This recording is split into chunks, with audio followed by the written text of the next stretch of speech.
Welcome everyone. This is lecture 69 and 70 of income tax, and the topic is clubbing and aggregation of income. Under this topic, the subtopic for today is clubbing of income. Examination point of view से topic बहुत important है since your exams are approaching. So I chose this topic for discussion. देखिए जी, generally क्या होता है कि जो SSC है उसे अपनी इनकम के ऊपर टैक्स पे करना होता है, लेकिन कुछ असाधारण परिस्थितियां, कुछ एक्सेप्शनल सर्कमस्टांसेस ऐसे होते हैं जिसमें एसएससी को ना सिर्फ अपनी इनकम के ऊपर टैक्स पे करना होता है, बल्कि किसी अन्य व्यक्ति की इनकम के ऊपर भी टैक्स पे करना पड़ जाता है। टैक्स पेयर्स क्या करते हैं बच्चे? जो करदाता है वो क्या करते हैं? वो अपनी टैक्स की लायबिलिटी को रिड्यूस करने के लिए, कम करने के लिए वो अपने एसेट्स को ट्रांसफर कर देते हैं, या तो अपने फैमिली मेंबर्स के नाम पर या किसी अन्य व्यक्ति के नाम पर ट्रांसफर कर देते हैं, जबकि उन एसेट से जो बेनिफिट, जो लाभ मिल रहा होता है वो उन्हीं को मिल रहा होता है। और वो ऐसा क्यों करते हैं? अपनी टैक्स लायबिलिटी को कम करने के लिए वो अपने एसेट्स को अपने फैमिली मेंबर्स के नाम पर ट्रांसफर कर देते हैं। सो ऐसी टेंडेंसीज को कर्ब करने के लिए, ऐसी प्रथाओं को रोकने के लिए, किस प्रथा को रोकने के लिए? Tax avoidance. What is tax avoidance? Tax avoidance मतलब टैक्स से बचने की ये जो प्रथा है उसको रोकने के लिए जो इनकम टैक्स एक्ट है उसमें प्रावधान बनाए गए हैं अंडर सेक्शन 60 to 64। ऐसे प्रावधान हैं, ऐसे प्रोविजंस हैं जिससे कि ऐसी टैक्स अवॉइडेंस की प्रैक्टिस को रोका जा सके। सो होता क्या है, क्लबिंग आप किसे कहते हैं? जब किसी अन्य व्यक्ति की इनकम आपकी इनकम के अंदर जाकर मिल जाती है, inclusion of other person's income in the income of the SSC। SSC की इनकम में जब किसी अन्य व्यक्ति की इनकम भी मिल जाती है, अन्य व्यक्ति की इनकम का समावेश हो जाता है, उसे आप कहते हैं क्लबिंग ऑफ इनकम। मान लीजिए मेरी इनकम में मेरी डॉटर की इनकम भी ऐड ऑन हो गई, तो that will be known as clubbing of income. अब क्लबिंग ऑफ इनकम कब कब किया जाता है? एक व्यक्ति की इनकम में दूसरे व्यक्ति को इंक्लूड कब कब किया जाता है? आपके पास 10 ऐसे केसेस हैं जिसमें कि जो क्लबिंग के प्रावधान है वो एप्लीकेबल होते हैं। This question is very very very important from the Kurukshetra universities examination point of view. So be careful while listening to the lecture. So the first clubbing provision is transfer of income without transfer of asset। ये है इसका section 60। अब ये क्या है कि जब आप किसी दूसरे व्यक्ति को इनकम ट्रांसफर कर देते हैं, अपनी आय ट्रांसफर कर देते हैं, लेकिन एसेट ट्रांसफर नहीं करते। एसेट के मालिक आप ही हैं, लेकिन आप सिर्फ उस एसेट से मिल रही इनकम को ट्रांसफर कर रहे हैं, तो ऐसे में क्लबिंग की प्रोविजन एप्लीकेबल हो जाएगी। फॉर एग्जाम्पल देखिए, ये आशीष हैं, आशीष हाउस प्रॉपर्टी के मालिक हैं, ओनर हैं, और इन्होंने अपना घर जो है वो लेट आउट कर रखा है किसी टेनेंट को, किसी किराएदार को। देखिए यहाँ पर एसेट क्या है? यहाँ पर एसेट है हाउस प्रॉपर्टी, और एसेट से जो इनकम आ रही है वो क्या है? एसेट से जो इनकम आ रही है दैट इज रेंट। जो किराया है वो इनकम है जो इस एसेट से जनरेट हो रही है। अब आशीष क्या करता है? अपनी जो हाउस प्रॉपर्टी है वो लेट आउट कर देते हैं टेनेंट को, लेकिन जो रेंट है वो खुद रिसीव नहीं करते। जो रेंट है वो अपनी वाइफ या चिल्ड्रन के नेम पर रिसीव करवाते हैं। आशीष जो रेंट है वो खुद रिसीव नहीं कर रहे, वो या तो अपने वाइफ के अकाउंट में ट्रांसफर करवा देते हैं या फिर चिल्ड्रन, अपने बच्चों के नाम पर ट्रांसफर करवा देते हैं। सो यहाँ पर ट्रांसफरर कौन है? ट्रांसफरर है आशीष। और ट्रांसफरी कौन है? देखिए जो ट्रांसफर कर रहा होता है उस पर्सन को आप ट्रांसफरर कहते हैं, और जिसको ट्रांसफर किया जाता है that person is known as transferee. So यहाँ पर आशीष अपना एसेट ट्रांसफर नहीं कर रहे हैं, एसेट उनके पास ही है, हाउस प्रॉपर्टी के मालिक वही हैं, लेकिन यहाँ पर वो ट्रांसफर क्या कर रही हैं, यहाँ पर वो ट्रांसफर कर रही हैं इनकम। सिर्फ इनकम का ट्रांसफर किया जा रहा है without the transfer of house property. House property का ट्रांसफर करे बिना हाउस प्रॉपर्टी से जो इनकम आ रही है, जो रेंट आ रहा है, आशीष सिर्फ उसे ट्रांसफर कर रहे हैं अपने फैमिली मेंबर्स को। सो यहाँ पर हाउस प्रॉपर्टी का मालिक कौन है? आशीष है। अब हाउस प्रॉपर्टी से जो इनकम जनरेट हो रही है, दैट इज रेंट, वो किसको मिल रहा है? वो आशीष को नहीं मिल रहा, वो आशीष के फैमिली मेंबर्स को मिल रहा है। ये जो रेंट है वो एक्चुअली में किसकी इनकम मानी जानी चाहिए? अगर आप ध्यान से देखें तो ये जो रेंट है वो किसकी इनकम मानी जानी चाहिए? ये इनकम आशीष की मानी जानी चाहिए, लेकिन आशीष टैक्स से बचने के लिए ये इनकम इनके हैंड्स में दिखा रहे हैं। ये इनकम आशीष की क्यों मानी जानी चाहिए? क्योंकि आय को ट्रांसफर किया गया है हाउस प्रॉपर्टी को ट्रांसफर किए बिना। क्योंकि यहाँ पर आशीष ने सिर्फ इनकम ट्रांसफर करी है और हाउस प्रॉपर्टी ट्रांसफर नहीं करी, इसलिए ये इनकम किसकी मानी जाएगी? ये इनकम आशीष की मानी जाएगी, चाहे ये इनकम आशीष के वाइफ या आशीष के चिल्ड्रन के पास जा रही है, लेकिन इस इनकम की क्लबिंग किसकी इनकम के साथ की जाएगी? आशीष की इनकम के साथ इसकी क्लबिंग की जाएगी। So this is the first provision, जहां पर जो ट्रांसफरर है वो एसेट से मिल रही इनकम को ट्रांसफर कर रहा है, लेकिन एसेट को ट्रांसफर नहीं कर रहा। वहां पर जो एसेट से मिल रही इनकम है उसे ट्रांसफरर की ही इनकम माना जाएगा और यहाँ पर क्लबिंग के प्रावधान लागू हो जाएंगे। This is your first clubbing provision. Second provision क्या है? रेवोकेबल ट्रांसफर ऑफ एसेट। इसके लिए आपका सेक्शन है सेक्शन 61। देखिए ऊपर वाली जो फर्स्ट प्रोविजन थी उसके लिए सेक्शन था 60। सेकेंड प्रोविजन के लिए आपका जो सेक्शन है that is section 61 of income tax act. और ये सेक्शन क्या कहता है कि जहां पर जो एसेट का ट्रांसफर है वो रेवोकेबल है। What is रेवोकेबल? रेवोकेबल का मतलब है खंडन करने योग्य, जिसको आप वापस ले सकें। आज की डेट में मैंने आपको अपना कोई एसेट ट्रांसफर कर दिया इस शर्त के साथ कि आने वाले कुछ दिन में या आने वाले कुछ सालों में मैं अपना एसेट अपने पास वापस ले लूंगी। इसे कहते हैं revocable transfer. So what is revocable transfer? जब एक जो ट्रांसफरर है, ट्रांसफरर कौन होता है? जो एसेट को ट्रांसफर कर रहा होता है। तो जब ट्रांसफरर एसेट को ट्रांसफर करते समय एसेट को फिर से हासिल करने का अधिकार, राइट टू रीएक्वायर, एसेट को वापस लेने का अधिकार जब वो अपने पास रखता है तो उसे कहते हैं रेवोकेबल ट्रांसफर। आज मैंने आपको कोई एसेट हैंड ओवर कर दिया और वो एसेट हमेशा के लिए आपके पास रहेगा, मैं कभी आपसे वापस नहीं लूंगी, उसे आप इररेवोकेबल ट्रांसफर कहते हैं, उसे उसका खंडन आप नहीं कर सकते। लेकिन यदि मैं आपको एसेट आज हैंड ओवर कर रही हूँ और उसको आने वाले कुछ सालों में मैं आपसे वापस ले लूंगी तो उसे आप रेवोकेबल ट्रांसफर कहते हैं। तो यहाँ पर हम किस ट्रांसफर की बात कर रहे हैं? रेवोकेबल ट्रांसफर की बात कर रहे हैं।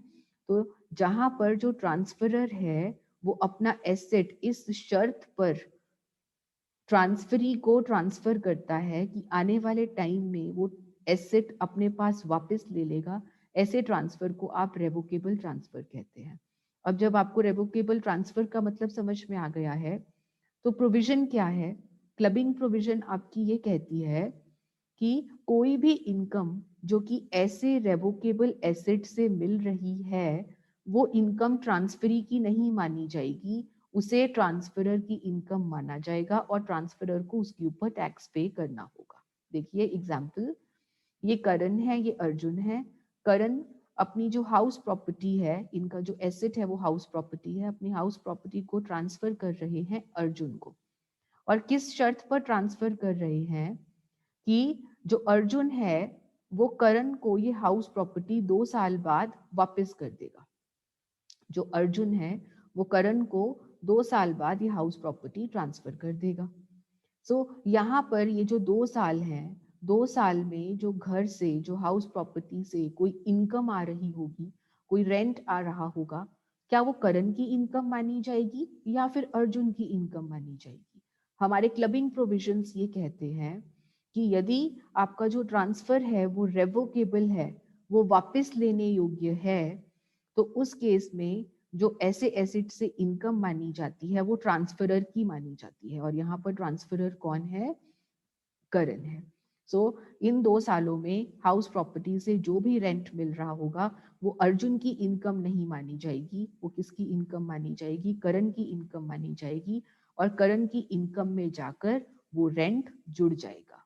This is your second clubbing provision. देखते हैं नेक्स्ट क्या है। लेकिन यहाँ पर देखिए एक और बात है, यदि ट्रांसफर इररेवोकेबल है, इररेवोकेबल का मतलब क्या है? आप एसेट वापस नहीं ले सकते।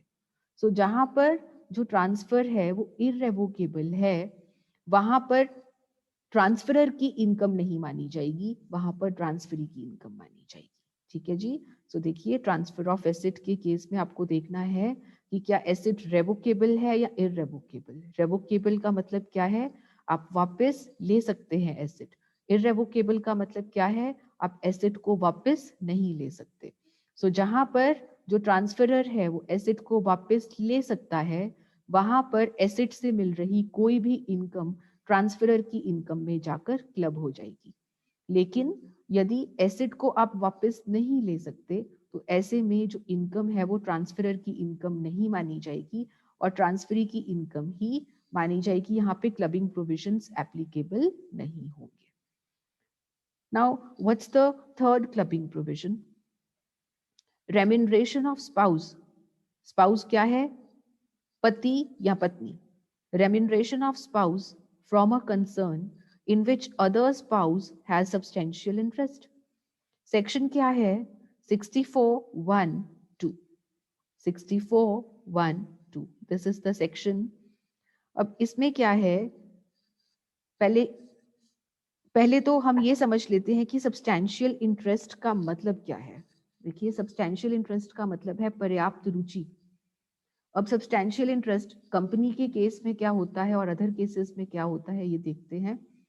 देखिए सब्सटैंशियल इंटरेस्ट का मतलब है कि अगर किसी कंपनी में मेरा एसएससी का या फिर मेरे साथ साथ मेरे रिश्तेदारों का, मेरे रिलेटिव्स का यदि इक्विटी शेयर्स में 20% या 20% में ज्यादा का हिस्सा है, तो कहा जाएगा कि मेरा उस बिजनेस में सब्सटैंशियल इंटरेस्ट है। आई बात समझ में? कंपनी के केस में यदि एसएससी का या एसएससी के रिलेटिव्स का टोटल मिलाकर 20% या 20% से ज्यादा की हिस्सेदारी इक्विटी शेयर्स में है, तो ऐसे में माना जाएगा कि उस एसएससी की कंपनी में सब्सटैंशियल इंटरेस्ट है, पर्याप्त रुचि है। लेकिन यदि कंपनी को छोड़ के कोई अदर केस है, अदर केस कौन सा हो सकता है? सोल प्रोप्राइटरशिप कंसर्न या पार्टनरशिप फर्म। अब यदि ऐसा है, एलएलपी, पार्टनरशिप फर्म अगर अदर केसेस में आते हैं, तो सब्सटैंशियल इंटरेस्ट का मतलब किसे माना जाएगा? यदि एसएससी का अपने रिलेटिव्स के साथ मिलाकर जो प्रॉफिट्स में शेयर है, मुनाफे में जो हिस्सेदारी है, यदि वो 20% या 20% से अधिक है, तो माना जाएगा कि एसएससी का उस बिजनेस कंसर्न में सब्सटैंशियल इंटरेस्ट है। सो कंपनी के केस में आपको क्या देखना है? इक्विटी शेयर्स में हिस्सेदारी, और अदर केसेस में आपको क्या देखना है कि प्रॉफिट्स में हिस्सेदारी कितनी है। और यदि 20% या 20% से ज्यादा है, तो माना जाएगा कि एसएससी का सब्सटैंशियल इंटरेस्ट है उस बिजनेस कंसर्न में। अब यहां पर वो क्या कह रहा है कि आपके स्पाउस को उस बिजनेस फर्म से कुछ रेम्यूनरेशन मिल रही है जिस बिजनेस कंसर्न में आपका सब्सटैंशियल इंटरेस्ट है। जब तक एग्जाम्पल नहीं लेंगे नहीं समझ में आएगा। ये देखिए एक फर्म है एबीसी, उस फर्म का पार्टनर है कौन? Mister A. अब जो मिस्टर ए हैं उनको इस फर्म के प्रॉफिट्स में से 40% हिस्सा जो है वो इनको मिलता है। दैट मीन्स कि जो मिस्टर ए हैं उनका एबीसी फर्म में सब्सटैंशियल इंटरेस्ट है। हाँ जी है, क्योंकि कितने परसेंट हिस्सा है? 40% हिस्सा है। क्या ये 20% से ज्यादा है? हाँ जी है। सो दैट मीन्स कि जो मिस्टर ए हैं उनका फर्म एबीसी में सब्सटैंशियल इंटरेस्ट है। अब जो मिस्टर ए की वाइफ है मिसेस ए, वो इस फर्म में लग गई हैं मैनेजर, वो इस फर्म में मैनेजर लग गई हैं और इस फर्म से मिसेस ए को मिल रहे हैं 20,000 rupees per month as remuneration. अब रेम्यूनरेशन क्या है? रेम्यूनरेशन का मतलब है कोई सैलरी, कोई कमीशन या फीस। टोटल जो रेम्यूनरेशन उनको मिल रही है वो 20,000 पर मंथ मिल रही है। सो यहाँ पर जो इनकम टैक्स एक्ट है वो क्या कहता है कि यदि किसी व्यक्ति का किसी बिजनेस कंसर्न में सब्सटैंशियल इंटरेस्ट है और उस पर्सन का जो स्पाउस है, उस पर्सन की जो पत्नी है या पति है, यदि वो उसी फर्म में जॉब करता है या करती है और उसे वहां से कोई रेम्यूनरेशन मिल रही है, तो ये रेम्यूनरेशन मिसेस ए की नहीं मानी जाएगी। ये रेम्यूनरेशन किसकी मानी जाएगी? उस व्यक्ति की जिसका इस फर्म में सब्सटैंशियल इंटरेस्ट है। दैट मीन्स ये 20,000 पर मंथ जो है ये मिसेस ए की आय नहीं मानी जाएगी। ये किसकी इनकम मानी जाएगी? ये मिस्टर ए की इनकम मानी जाएगी और मिस्टर ए की इनकम में जाकर क्लब हो जाएगी। सो मिसेस ए की जो रेम्यूनरेशन है वो मिस्टर ए की इनकम में क्लब हो जाएगी। ये तो रहा आपका फर्स्ट केस। लेकिन देखिए ऐसा भी तो हो सकता है कि मिसेस ए के पास किसी तरह का स्पेशल स्किल है, कोई टैलेंट है, उनमें उनके पास एक्सपीरियंस है, किसी चीज का अनुभव है, या फिर उनके पास कोई तकनीकी जानकारी है जिसकी वजह से उन्हें ये नौकरी मिली है। तो क्या वहां पर भी क्लबिंग होगी? नहीं जी। यदि मिसेस ए अपने कैलिबर पर, अपने एक्सपीरियंस, स्किल या अपनी टेक्निकल नॉलेज के आधार पर ऐसी फर्म में लगी है, तो वहां पर ये 20,000 की जो रेम्यूनरेशन है ये मिस्टर ए की नहीं मानी जाएगी, वहां पर ये रेम्यूनरेशन मिसेस ए की ही मानी जाएगी। आइए देखते हैं, यहाँ पर मैंने आपके लिए 2 केसेस बनाए हैं कि यदि आपके स्पाउस को रेम्यूनरेशन मिल रही है एक ऐसे बिजनेस से जिसमें आपका सब्सटैंशियल इंटरेस्ट है, वहां पर देखा जाएगा कि आपके स्पाउस को जो नौकरी मिली है वो टेक्निकल नॉलेज, स्किल या एक्सपीरियंस के ऊपर आधारित मिली है या फिर वैसे ही मिल गई। यदि तो टेक्निकल नॉलेज, स्किल या एक्सपीरियंस के ऊपर आधारित उसे यह जॉब मिली है, तो ऐसे में क्लबिंग प्रोविजंस एप्लीकेबल नहीं रहेंगे, क्योंकि वो अपने अनुभव के आधार पर वहां पर लगी है। तो यहाँ पर क्लबिंग प्रोविजंस एप्लीकेबल नहीं होंगे और ये इनकम मिसेस ए की ही मानी जाएगी। लेकिन यदि स्पाउस के पास किसी तरह की टेक्निकल नॉलेज, स्किल या एक्सपीरियंस नहीं है, उसे वैसे ही नौकरी पर लगा दिया, तो वहां पर माना जाएगा कि मिस्टर ए टैक्स बचाने के लिए ऐसा कर रहे हैं और ऐसे में क्लबिंग प्रोविजंस एप्लीकेबल हो जाएंगे, क्लबिंग के प्रावधान लागू हो जाएंगे और ऐसे में जो इनकम है वो मिसेस ए की नहीं मानी जाएगी। ऐसे में जो इनकम है वो मिस्टर ए की मानी जाएगी और क्लबिंग के प्रोविजंस एप्लीकेबल हो जाएंगे। This is your section 64(1)(2). Next is income from assets transfer to spouse. इसका सेक्शन है आपका 64(1)(4). Income from asset transfer to spouse. जो एसेट पति या पत्नी को ट्रांसफर किया गया है उससे प्राप्त आय। फॉर एग्जाम्पल, पहले एग्जाम्पल देखते हैं, बाकी डिस्कशंस बाद में करेंगे। मिस्टर ए ट्रांसफरर हैं और मिस्टर ए की जो स्पाउस है, उनकी जो वाइफ है मिसेस ए, ये ट्रांसफरी है। मिस्टर ए अपना एक एसेट ट्रांसफर कर रहे हैं मिसेस ए को। कौन सा एसेट है? Asset is shares. Mister A के पास कोई शेयर्स हैं, ये शेयर्स जो है वो मिस्टर ए के लिए एसेट है और मिस्टर ए ये शेयर्स ट्रांसफर कर रहे हैं मिसेस ए को free of cost. Free of cost, बिना उनसे कुछ लिए, बिना उनसे बदले में कुछ लिए। दैट मीन्स कि मिसेस ए से मिस्टर ए को किसी भी तरह की कंसिडरेशन नहीं मिल रही। सो यहाँ पर जो मिस्टर ए है वो अपने shares free of cost Mrs A को ट्रांसफर कर रहे हैं और इन शेयर से जो इनकम आ रही है, बताओ शेयर से हमें क्या इनकम आती है? शेयर्स के ऊपर डिविडेंड मिलता है। जो शेयर्स के ऊपर डिविडेंड मिलता है ये इनकम है। एसेट क्या है? शेयर। इनकम क्या है? इन शेयर्स के ऊपर जो डिविडेंड मिल रहा है दैट इज इनकम। ये जो डिविडेंड है जो शेयर्स के ऊपर मिल रहा है, क्या ये मिसेस ए की इनकम मानी जाएगी या मिस्टर ए की इनकम मानी जाएगी? जो क्लबिंग प्रोविजंस हैं वो ये कहते हैं कि यदि आप एसेट ट्रांसफर कर रहे हैं अपने स्पाउस को बिना उससे पर्याप्त कंसीडरेशन लिए, बिना उससे कुछ बदले में लिए, तो ऐसे में जो इनकम ऐसे एसेट से मिलती है वो इनकम ट्रांसफरर की इनकम मानी जाती है, ना कि ट्रांसफरी की। सो यहाँ पर ये जो डिविडेंड है शेयर्स के ऊपर, ये मिस्टर ए की इनकम मानी जाएगी, ना कि मिस्टर मिसेस ए की। लेकिन यहाँ पर क्लबिंग होगी कब? अब मान लीजिए शेयर्स 10,000 के थे और मिसेस ए 10,000 रुपए मिस्टर ए को हैंड ओवर कर देती है, क्या उस केस में भी क्लबिंग होगी? नहीं जी, उस केस में नहीं होगी। जो प्रावधान है वो क्या कहते हैं कि यदि जो ट्रांसफरर है वो एसेट्स बिना एडिक्वेट कंसिडरेशन के, बिना पर्याप्त कंसिडरेशन के ट्रांसफर कर दे, तो ऐसे में ही क्लबिंग प्रोविजंस एप्लीकेबल होंगी, अदरवाइज नहीं। Income from assets transferred will not be clubbed in the income of transferor in the following cases.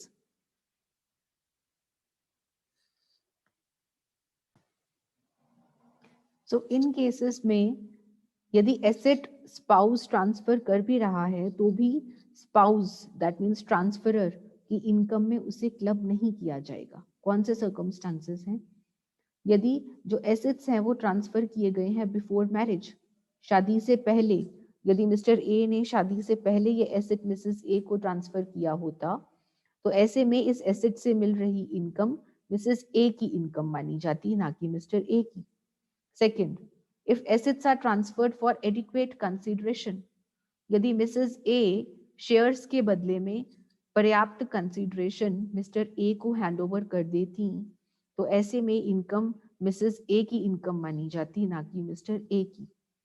If assets are transferred in connection with an agreement to live apart, अब कभी कभी क्या होता है कि जैसे जो मिस्टर ए और मिसेस ए हैं, इनके संबंध आपस में ठीक नहीं हैं, जिस वजह से इन्होंने अलग रहने का करार किया है, एग्रीमेंट टू लिव अपार्ट, अलग रहने का करार किया है कि अब हम साथ नहीं रहेंगे, और साथ ना रहने के करार के संबंध में मिस्टर ए ने ये एसेट मिसेस ए को ट्रांसफर कर दिया है, ऐसे में भी क्लबिंग प्रोविजंस एप्लीकेबल नहीं होंगी।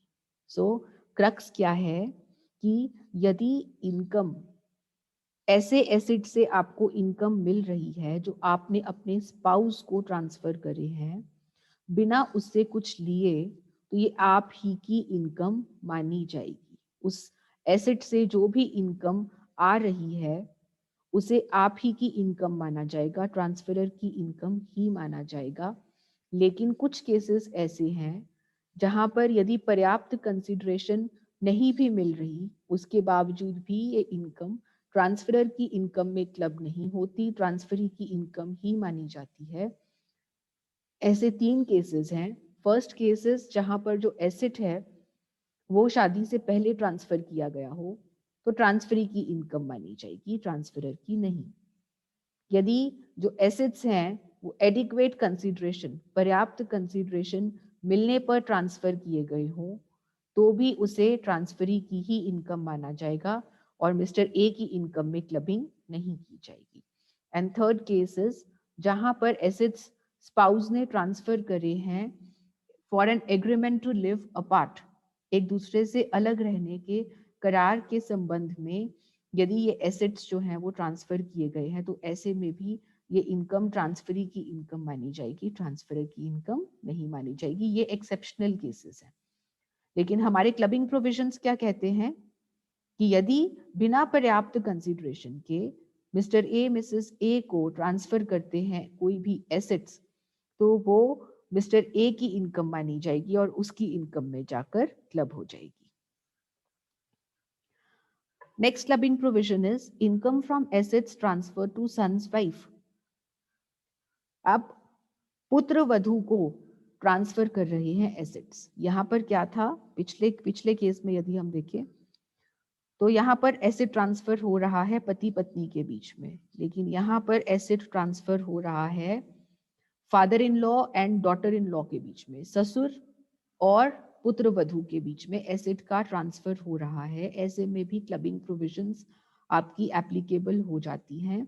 देखिए ये है सी जो कि फादर इन लॉ है, और ये है मिसेस ए सी की पुत्र वधू है, डॉटर इन लॉ है।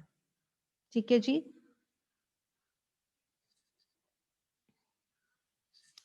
सो जो सी है उनके पास कुछ एसेट्स पड़े थे। क्या एसेट्स पड़े थे? डिबेंचर्स पड़े थे। कितने डिबेंचर्स पड़े थे? 10,000 डिबेंचर्स पड़े थे, और एक डिबेंचर 100 रुपीज का था।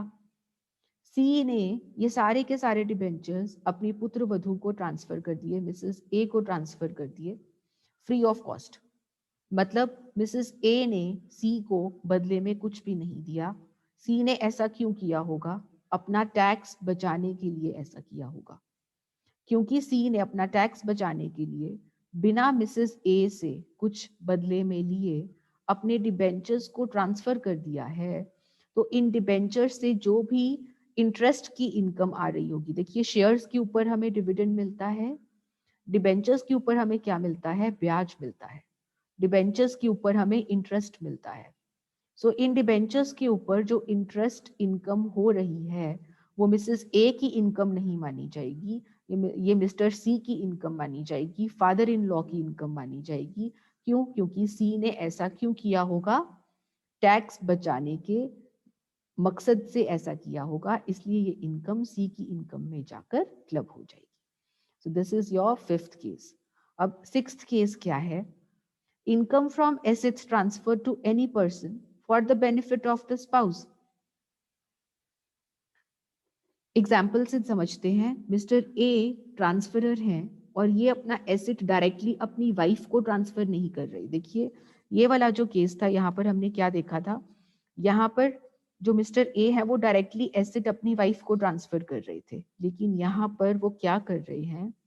यहाँ पर वो एसेट डायरेक्टली अपनी वाइफ को नहीं दे रहे, यहाँ पे वो एसेट किसी अन्य व्यक्ति को, किसी तीसरे व्यक्ति को ट्रांसफर कर रहे हैं, किसी अन्य व्यक्ति को ट्रांसफर कर रहे हैं, और बिना उससे कुछ लिए, विदाउट कंसिडरेशन। मिस्टर ए ये एसेट किसी अन्य व्यक्ति को ट्रांसफर कर रहे हैं फ्री ऑफ कॉस्ट, बिना उससे कुछ लिए, और इस एसेट से जो भी इनकम, जो भी लाभ प्राप्त होगा, वो लाभ किसे जाएगा? वो लाभ जाएगा मिस्टर ए की वाइफ को, दैट मीन्स मिसेस ए को।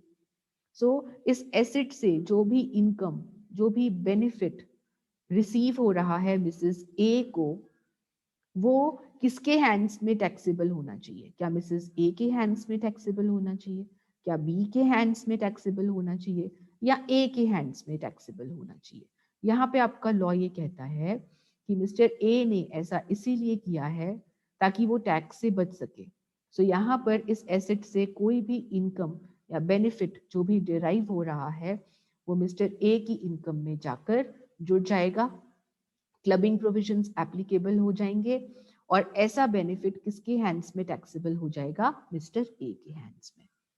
सिमिलरली अगर हम फिफ्थ केस देखें तो यहाँ पर जो फादर इन लॉ है वो डायरेक्टली अपनी डॉटर इन लॉ को ट्रांसफर कर रहे थे एसेट, लेकिन ये केस बिल्कुल इसके केस के साथ मिलता जुलता है, जिसमें अगेन जो फादर इन लॉ हैं वो क्या कर रहे हैं? वो डायरेक्टली अपनी डॉटर इन लॉ को, वो डायरेक्टली अपनी पुत्र वधू को ऐसे ट्रांसफर नहीं कर रहे, वो ऐसे ट्रांसफर कर रहे हैं किसी तीसरे व्यक्ति को, और इस तीसरे व्यक्ति के पास से जो भी बेनिफिट आएगा वो मिसेस ए को मिलने वाला है, दैट मीन्स सी की पुत्र वधू को मिलने वाला है।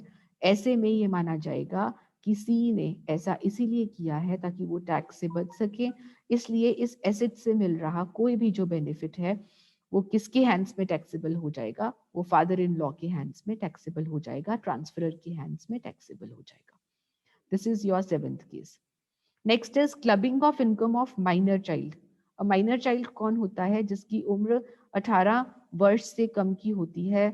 जो 18 वर्ष का बच्चा नहीं है उसे आप माइनर चाइल्ड कहते हैं, अवयस्क बच्चे को आप माइनर चाइल्ड कहते हैं। तो जो माइनर चाइल्ड होता है उसकी इनकम किसके साथ जाकर क्लब हो जाती है? उसकी इनकम अपने पेरेंट्स की इनकम के साथ क्लब होती है।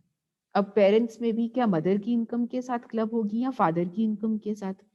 ये डिपेंड करता है कि मदर या फादर दोनों में से किसकी इनकम ज्यादा है। माइनर की इनकम को मिलाए बिना मदर या फादर दोनों में से जिसकी इनकम ज्यादा होगी उसकी इनकम में जाकर माइनर की इनकम जो है वो क्लब हो जाएगी। लेकिन अभी कभी कभी ऐसा भी होता है कि पेरेंट्स जो है वो सेपरेटेड हैं, अलग हो चुके हैं। तो जहां पर पेरेंट्स अलग हो चुके हैं वहां पर माइनर चाइल्ड की इनकम उस पेरेंट की इनकम में जाकर क्लब होती है जो माइनर चाइल्ड को मेंटेन कर रहा होता है, जो उसकी देख रेख रख रखाव कर रहा है होता है, उसकी इनकम में जाकर माइनर चाइल्ड की इनकम क्लब हो जाती है। लेकिन कभी कुछ ऐसे केसेस भी होते हैं जहां पर माइनर की इनकम इंडिविजुअली टैक्सेबल होती है, वो किसी भी पेरेंट की इनकम में क्लब नहीं की जाती। ऐसे कौन से केसेस हैं? देखिए आजकल छोटे छोटे बच्चों में इतना टैलेंट है, इतना स्किल है। आपने देखा होगा छोटे छोटे बच्चे एडवर्टाइजमेंट्स में आपको दिखाई दे रहे हैं, अपना टैलेंट का प्रदर्शन कर रहे हैं, बहुत सारे लाइव या रियलिटी शोज में आते हैं। सो यदि ऐसे बच्चे अपनी इनकम अर्न कर रहे हैं, अपने स्किल, अपने टैलेंट, अपने नॉलेज के आधार पर, अपने नॉलेज की वजह से वो ऐसी इनकम अर्न कर रहे हैं, तो उनकी इनकम अलग से टैक्सेबल होगी। उनकी इनकम किसी भी पेरेंट की इनकम में जाकर क्लब नहीं होगी। दूसरा, कभी कोई माइनर चाइल्ड ऐसा होता है जो कि विकलांगता से पीड़ित होता है, डिसेबल्ड है, और ऐसी डिसेबिलिटी सेक्शन 80U में मेंशन्ड है। एक सेक्शन है हमारा डिडक्शंस का, सेक्शन 80U। यदि ऐसी विकलांगता, ऐसी डिसेबिलिटी सेक्शन 80U में मेंशन्ड है और ऐसा माइनर चाइल्ड ऐसी किसी विकलांगता के साथ पीड़ित है, तो उसकी इनकम किसी भी पेरेंट की इनकम के साथ जाकर क्लब नहीं होगी, उसको अपना टैक्स इंडिविजुअली पे करना होगा। सो क्लबिंग प्रोविजंस आपके कब एप्लीकेबल होंगे? यदि माइनर चाइल्ड है और दोनों पेरेंट्स में से जिस पेरेंट की इनकम ज्यादा होगी उस पेरेंट की इनकम में जाकर माइनर चाइल्ड की इनकम क्लब हो जाएगी। लेकिन यदि पेरेंट्स सेपरेटेड हैं, अलग हो चुके हैं, जो पेरेंट उसे मेंटेन कर रहा होगा, उस अवयस्क बच्चे को मेंटेन कर रहा होगा, उस पेरेंट की इनकम में जाकर माइनर चाइल्ड की इनकम क्लब हो जाएगी। लेकिन यदि माइनर चाइल्ड ऐसा है जो कि अपने स्किल, टैलेंट या नॉलेज के आधार पर इनकम अर्न कर रहा है, या फिर माइनर चाइल्ड किसी विकलांगता, किसी डिसेबिलिटी से पीड़ित है, तो ऐसे में उसकी इनकम की क्लबिंग नहीं की जाएगी, उसकी इनकम इंडिविजुअली टैक्सेबल हो जाएगी। Ninth provision is income from self acquired property converted into joint family property. ये मिस्टर ए हैं, मिस्टर ए के पास एक हाउस प्रॉपर्टी थी और मिस्टर ए अपनी हाउस प्रॉपर्टी अपने HUF को ट्रांसफर कर देते हैं। संयुक्त परिवार, ज्वाइंट फैमिली प्रॉपर्टी, संयुक्त परिवार की संपत्ति में इसको मिला देते हैं, अपने नाम पर नहीं रखते, ये ट्रांसफर कर देते हैं। HUF को अपनी ज्वाइंट फैमिली की प्रॉपर्टी में इसको कन्वर्ट कर देते हैं, लेकिन बदले में इस HUF से कुछ भी नहीं लेते, विदाउट एडिक्वेट कंसिडरेशन। तो ऐसे में इस हाउस प्रॉपर्टी से जो भी इनकम हो रही होगी वो HUF की इनकम नहीं मानी जाएगी, वो मिस्टर ए की इनकम मानी जाएगी, and it will be clubbed in the income of Mr. A, not in the income of HUF. So main मुद्दा यहाँ पर यही है कि यदि आपने पर्याप्त कंसिडरेशन प्राप्त कर ली है तो आपके ऊपर क्लबिंग प्रोविजंस एप्लीकेबल नहीं होंगे, आपकी अपनी अलग इनकम मानी जाएगी। लेकिन यदि आपने एसेट ट्रांसफर करते वक्त सामने वाली पार्टी से पर्याप्त कंसिडरेशन नहीं ली है, वहां पर माना जाएगा कि आपने टैक्स अवॉइड करने के लिए, टैक्स से बचने के लिए ऐसा किया है, और वहां पर आपको आपकी इनकम में उसकी इनकम ऐड हो जाएगी। And the last provision here is बेनामी ट्रांजैक्शंस। अब बेनामी का मतलब क्या है? विदाउट नेम, बिना नाम के जो ट्रांजैक्शंस होती हैं उसे बेनामी ट्रांजैक्शंस कहते हैं। फॉर एग्जाम्पल मिस्टर ए, ये मिस्टर ए है, ये मिसेस ए है। मिसेस ए ने हाउस प्रॉपर्टी ली है अपने नाम पर, लेकिन इस हाउस प्रॉपर्टी की जो पेमेंट है वो किसने की है? मिस्टर ए ने करी है, उनके हस्बैंड ने करी है। लेकिन ये प्रॉपर्टी ली किसके नाम पर गई है? मिसेस ए के नाम पर गई है। पेमेंट किसने करी है? मिस्टर ए ने करी है। यहाँ पर जो असली मालिक है, जो रियल ओनर है, वो मिस्टर ए को माना जाएगा। और मिसेस ए जिनके नाम पर ये हाउस प्रॉपर्टी है, इसे आप बेनामीदार बोलेंगे। इसे आप क्या बोलेंगे? बेनामीदार, क्योंकि इस प्रॉपर्टी की पेमेंट उन्होंने नहीं की, इस प्रॉपर्टी की पेमेंट किसी अन्य व्यक्ति ने करी है। जिस व्यक्ति ने उस प्रॉपर्टी की पेमेंट करी है उस व्यक्ति को आप रियल ओनर कहते हैं। सो यहाँ पर जो हाउस प्रॉपर्टी है ये बेनामी प्रॉपर्टी है, बेनामी संपत्ति है। और इस प्रॉपर्टी से जो भी डायरेक्ट या इनडायरेक्ट लाभ है वो किसको मिल रहा है? वो मिसेस ए को नहीं मिल रहा, वो मिस्टर ए को मिल रहा है। ये प्रॉपर्टी मिस्टर ए ने मिसेस ए के नाम पर क्यों ली है? ताकि डायरेक्टली या इनडायरेक्टली जो बेनिफिट है वो मिस्टर ए को मिलता रहे, क्योंकि इस प्रॉपर्टी से जो बेनिफिट है वो मिस्टर ए को मिल रहा है। तो ऐसे में जो बेनिफिट है वो किसके हैंड्स में टैक्सेबल माना जाएगा? मिस्टर ए के हैंड्स में टैक्सेबल होगा and not in the hands of Mrs A. So these are some clubbing provisions. आइए क्विकली इसका एक चार्ट देख लेते हैं। Here's the summary. Total 10 provisions are there in clubbing provisions. First provision आपका है income of transfer of income without transfer of asset. यदि आप इनकम ट्रांसफर करते हैं लेकिन एसेट ट्रांसफर नहीं करते तो ट्रांसफरर की इनकम में जाकर वो इनकम क्लब हो जाएगी। रेवोकेबल ट्रांसफर ऑफ एसेट। रेवोकेबल का मतलब क्या है? जब आप एसेट को लाइफ टाइम में वापस ले सकें उसे आप रेवोकेबल ट्रांसफर कहते हैं। और रेवोकेबल ट्रांसफर अगर आपने किसी भी एसेट का किया है तो उस एसेट से जो भी इनकम आ रही है वो इनकम जाकर किसकी इनकम में क्लब होगी? ट्रांसफरर की इनकम में जाकर क्लब हो जाएगी। Remuneration of spouse from a concern in which other spouse has a substantial interest. Substantial interest क्या है? 20% या 20% से अधिक की हिस्सेदारी आपकी यदि उस कंसर्न में है और ऐसी कंसर्न में आपने अपने स्पाउस को नौकरी पर लगवा दिया है और कोई भी रेम्यूनरेशन आपके स्पाउस को उस बिजनेस कंसर्न से मिल रही है तो उसकी रेम्यूनरेशन आपकी रेम्यूनरेशन के आपकी इनकम में जाकर क्लब हो जाएगी। ठीक है जी। लेकिन यहाँ पर एक दूसरा केस भी था। यदि आपके स्पाउस को उसके खुद के स्किल, टैलेंट या एक्सपीरियंस के ऊपर बेस्ड वो जॉब मिली है तो ऐसे में उसकी सैलरी उसकी ही इनकम मानी जाएगी और ट्रांसफरर की इनकम में क्लब नहीं होगी। Income from asset transfer to spouse. आप अपना एसेट ट्रांसफर कर देते हैं अपने पति को या फिर अपनी पत्नी को और ऐसे एसेट से जो भी इनकम हो रही है वो आपकी इनकम में जाकर क्लब होगी यदि आपने एडिक्वेट कंसिडरेशन नहीं ली है।